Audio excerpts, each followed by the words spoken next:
जो कोर्ट ने फैसला सुनाया ऐश्वर्या, उस पर बड़ी बातें बता दे अपने दर्शकों को। पहली बात, बिहार सरकार के कहने पर पटना में एफआईआर दर्ज हुई, वो एफआईआर सही है, ये कोर्ट ने कहा। दूसरी बात, मुंबई पुलिस को इस मामले में सहयोग करना होगा सीबीआई के साथ। दूसरी बात, तीसरी बात यह भी कही गई कि कोई भी और एफआईआर दर्ज होगी तो सीबीआई को ट्रांसफर होगी। तीन बड़ी बातें कोर्ट के फैसले से, जस्टिस रॉय का फैसला जो अभी थोड़ी देर पहले आया, कोई भी और एफआईआर अगर दर्ज होगी तो वो ट्रांसफर होगी सीबीआई को, ये बड़ी बात कही गई है। ये बड़ी बात, तीन बड़ी बातें कोर्ट के फैसले में, जस्टिस रॉय के फैसले में। और प्रदीप भंडारी हमारे साथ लगातार बने हुए। प्रदीप, ये बहुत बड़ी एक मील का पत्थर भी होगा कि अगर आगे से कभी ऐसा मामला हुआ तो उसमें इस फैसले की नज़ीर रखी जाएगी।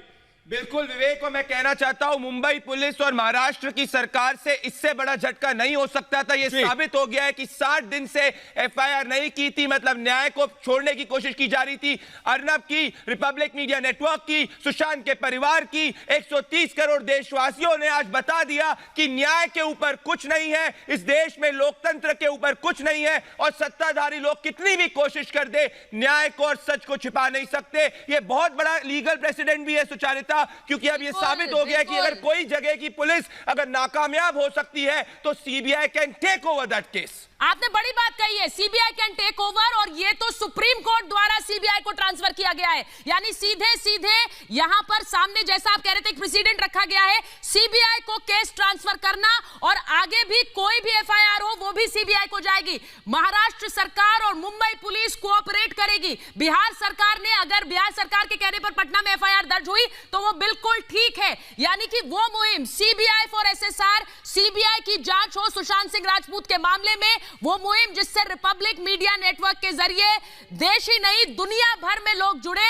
वो मुहिम किस तरह से रंग लाई है। अब सीबीआई जांच, यानी सुशांत सिंह राजपूत के मौत के मामले में सच सीबीआई उजागर करेगी। 60 दिन तक वो सबूत जिनके मिटने का डर विकास सिंह उसकी बात कर चुके हैं, अब उन सबूतों को, उन एविडेंसेस को, उन गवाहियों को सबको ट्रांसफर करना होगा मुंबई पुलिस को सीबीआई को, सीधे सीधे सौंपेगी सीबीआई को।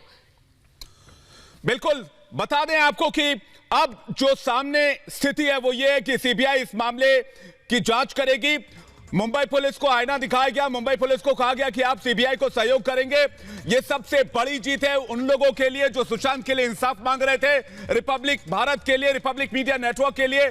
जिस तरह से रिपब्लिक मीडिया नेटवर्क ने पिछले 66 दिन में एक भी दिन ऐसा नहीं था जब इस खबर को हमने मुहिम के तौर पर ना लिया और इस खबर को पूरे देश तक ना पहुंचाया, उस पर सवाल ना उठाए हो। हमारे साथ न्यूज रूम से आशुतोष जुड़े हुए हैं, उनके पास चलेंगे। आशुतोष, ये बहुत बड़ी खबर है, ये बहुत बड़ी जीत है, और अब इंसाफ की उम्मीद और ज्यादा बढ़ गई है।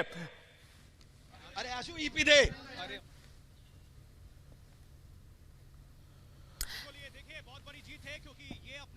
बड़ी जीत है, पूरे देश की निगाहें इस केस पर थी, ना सिर्फ भारत की बल्कि पूरी दुनिया की निगाहें इस केस पर थी। किस तरह से ये बड़ी जीत मिली है, क्योंकि सीबीआई ही जांच करेगी और सुप्रीम कोर्ट ने इस पर मुहर लगा दिया। और ये अपने आप में जो सुशांत के चाहने वाले, उनके परिवार वाले, उनके फैंस और रिपब्लिक मीडिया नेटवर्क ने जो मुहिम चला रखी थी, 2 महीने से ज्यादा का वक्त हो चला था, 67वां दिन है। सबसे बड़ी बात यह है कि आज तक डिसाइड ही नहीं हो पा रहा था कि आखिर इस केस की जांच कौन करेगा। सभी तरफ से आवाजें आ रही थी कि सीबीआई ही जांच करेगी, तो सीबीआई के पाले में अब ये गेंद है, सीबीआई को यह जिम्मेदारी जांच की सौंप दी गई है। यानी मुंबई पुलिस इस केस की जांच नहीं करेगी, और साफ तौर पर सख्त टिप्पणी की गई है सुप्रीम कोर्ट की तरफ से। तो अपने आप में यह बड़ी जीत। और देखें, लगातार रिपब्लिक मीडिया नेटवर्क ने यह मुहिम चला रखी थी कि कब ये सुशांत सिंह राजपूत को न्याय दिलाकर ही हम दम लेंगे, और ये कोशिश कामयाब होती नजर आई।